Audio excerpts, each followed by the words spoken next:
Lost in all the excitement of all the moves the Hornets made yesterday was that Charles Lee coached his first game for Charlotte. Well, granted, it was a summer league game, but it was still a win, and seeing that the Hornets only had 21 of those last year, I think he'll take it. All right, speaking of LaMelo, it is time for a new segment that we are calling The Ruling on the Field, and this is how it is going to work. Gabe and Casey are teaming up. The question here is, should the Hornets trade LaMelo Ball? They're going to say no. Joey, he's going to say yes. I'm going to be the judge. That's why I have the hammer here. They just had the dryers on the track. I'm not hearing any noise. I'm hearing music.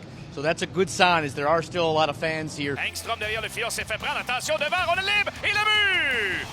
All right, so my French isn't great, but I think he just said goal for the Checkers. We know they have the eighth pick. We know what their needs are. Safety, edge rusher. We all know that. However, we also know Dan Morgan is a guy that likes to make moves if he feels that something's not there. You're a guy that has done everything in this sport. Why does a third place finish bring tears to your eyes? I never dreamed of being a car owner. You're about to enter another dimension. It's one of touchdowns and blitz top plays. You're moving into a land of both grass and sometimes artificial turf. You've just crossed over into the high school football highlight zone. It's a shoe. That's all it is, right? To some, sure, but not Michael Griffin. Sneakers tell the story of your life. Every little scuff, every mark on them is the journey you've taken through life. This pair has got quite the tale. A real rags to riches story. It's how one Charlotte man literally started from the bottom to become a sneaker king. My whole thing was other people didn't believe in me, so I was like, well, I don't believe in myself. It was 2020, and life had hit the 31-year-old hard. He was living with his dad and not quite sure of his purpose.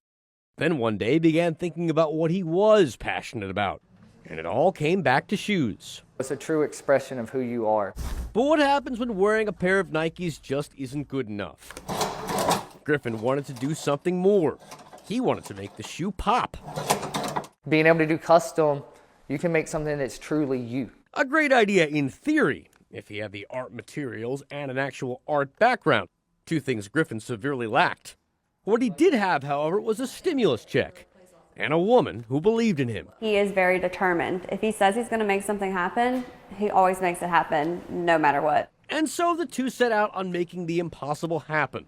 Money was tough to come by, but that didn't stop Griffin from becoming a master of his craft. It's not going to happen overnight, so I just got it in my mind that this is something I wanted. Before long, Griffin got pretty good. However, he still needed a break. Then one day, just prior to the start of the 2022 season, opportunity came calling. I got in front of Brian Burns and got his shoe size and told him I wasn't trying to make a sale, that I wanted to get my work out there, and I bet on myself. And that truly is what changed our life. It worked. Burns liked what he saw. He became a client, and soon a lot of his teammates did too. LaVisca Chenault Jr., Derek Brown, Frankie Luvo, Xavier Woods, Chuba Hubbard. The names keep on coming, but Griffin isn't running low on ideas. This one, worn by Adam Thielen on Christmas Eve, is based on The Grinch. It has TVs in it. Adam could have technically watched clips from the movie during timeouts. Crazy? It depends on who you ask. I personally how cool. They're definitely unique. But then again, so is the pair Griffin tossed up on the power line the day he and his wife opened up their custom shoe store last summer. We're chasing a dream. We're working hard, and that's what it comes down to. It's quite a story, and it's only getting started. Should he stay or should he go? That's the question we're asking tonight about LaMelo Ball on CSL. And speaking of go, start your engine! We're weeks away from Daytona. We're breaking down all that went down last season in NASCAR. It was full go at Charlotte with Penny Hardaway and Memphis in town. Hurts on the right, he might go! And Philly isn't going to the Super Bowl just yet, but they're a step closer. Jalen Hurts, touchdown Philadelphia! So go turn the volume up, but don't go to sleep. Charlotte Sports Live starts now. Yeah, please don't go to sleep. Welcome to this action-packed hour-long edition of Charlotte Sports Live. Along with that man right there, Gabe McDonald, I'm Mike Lacett. We'll get to the Panthers and a bunch of college football. But first, some scores had to be settled. It's the rematch between the Hornets and the Celtics. Boston got the better Charlotte last night at Spectrum Center. That's the same place where this one went down. And early on, it looked like the result would be identical. End of the first, Jason Tatum. Woohoo! He's a good player. The buzzer. He's pretty good. He had 13 in the quarter. Celtics up 14 after one. Hornets, though, had an ace in the hole. His name is Brandon Miller. He was back for the first time since the opener. Second quarter, wicked step-back move. Wicked, that's what they say in Boston. He finished with 16, but it was not his best shooting night. Just 3 of 9 from deep, 6 of 18 from the floor. Good news is he appeared injury-free. Also, fortunately for Charlotte, LaMelo Ball is there to pick up the slack. Fourth quarter, he hits a humongous 3. That cut the Boston lead to 7, but once again, the comeback was denied. Tatum, too good, too fast, too strong. He had 29 points in 34 minutes. Celtics do it to the Hornets again. They win this one 113-103. Their job of tightening the screws. And that leads the question of who's to blame for the situation. Last year, we thought it was the training staff. If you recall, they couldn't keep guys like LaMelo Ball healthy. Well, as it turns out, we might have been too quick to judge. The Hornets clean house brought in a new set of trainers, and lo and behold, Melo still isn't playing. So now what? Is the team finally ready to embrace the fact that Ball was a bust?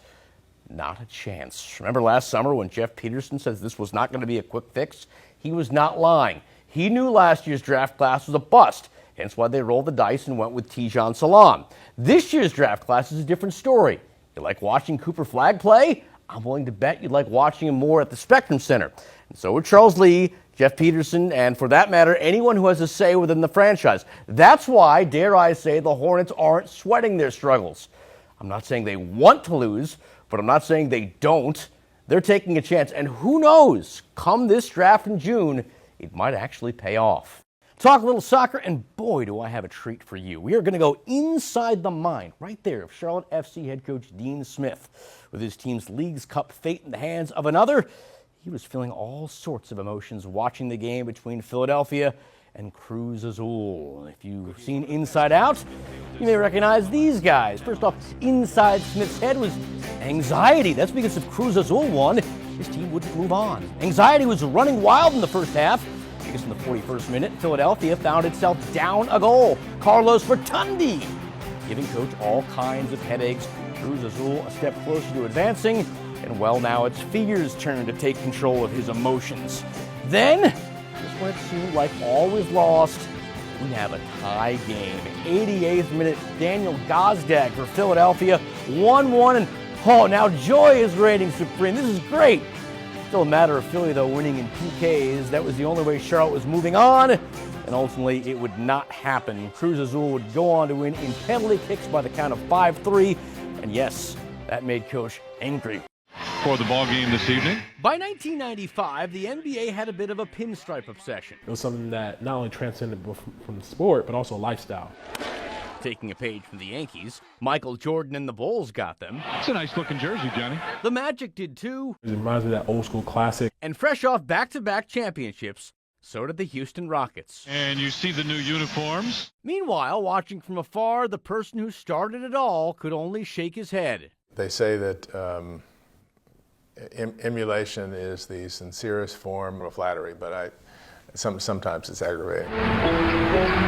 In basketball, Alexander Julian never set out to be a trendsetter.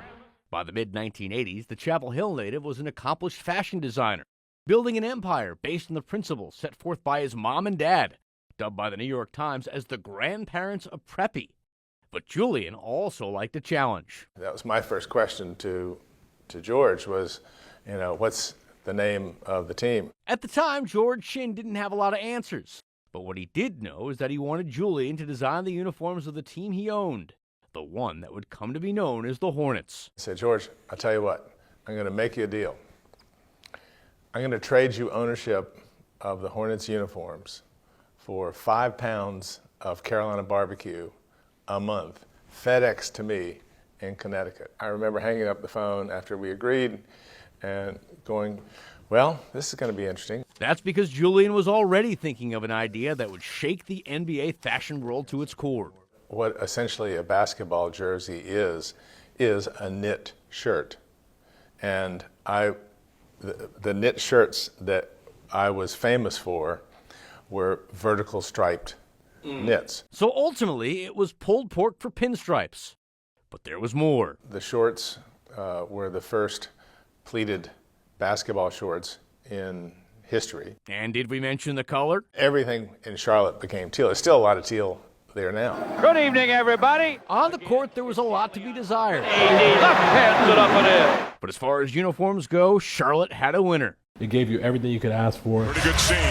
Yet as it turned out, someone wanted something else. Having Dean Smith on the phone asking me for new Tar Heels uniforms was like having God on the phone asking for new halos for the Archangels. Impressed by Julian's work, North Carolina's legendary coach wanted to update his team's look. If I screwed it up, I couldn't go home. This time around, Julian decided to go a different route. I think the Argyle is more different than anything else visually in college sports. Nobody has anything like it. It's an instant get visually when you see it, and it's timeless. And just like Julian's pinstripes, It was a great design. it's now a part of Carolina sports history. I felt a little bit like Dr. Frankenstein. He created a monster, all right, not to mention one incredible legacy.